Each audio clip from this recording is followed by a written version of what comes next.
पंतप्रधान मोदी मुंबईत 2 युद्धनौका आणि पाणबुड्यांचं राष्ट्रार्पण करणार। खारघरमधील इस्कॉन मंदिराचं सुद्धा उद्घाटन करणार।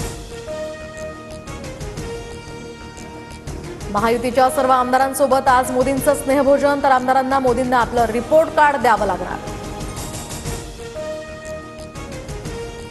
मुंबईच्या विकासासाठी येत असल्यास मोदींचं स्वागतच। मोदी लवकरच मणिपूरला सुद्धा जातील ही अपेक्षा। मोदींच्या मुंबई दौऱ्यावरून संजय राऊतांचा टोला। धनंजय मुंडे आज मोदींच्या उपस्थितीमध्ये बैठकीला उपस्थित नसणार, तर आज व्यापाऱ्यांचा बंद असल्यामुळे धनंजय मुंडे हे दादांना कळवून परळीला गेले, मिटकरींची माहिती। उपमुख्यमंत्री एकनाथ शिंदेंच्या उपस्थितीत शिवसेनेच्या सर्व आमदारांची ट्रायडेंट हॉटेलमध्ये बैठक। पंतप्रधान मोदींच्या मुंबई दौऱ्याच्या पार्श्वभूमीवर यामध्ये चर्चा। संतोष देशमुख हत्या प्रकरणात आरोपी वाल्मिक कराडचा ताबा आता एसआयटीकडे। कागदोपत्री प्रक्रियेनंतर थोड्याच वेळात कराडला केज कोर्टात हजर केलं जाणार।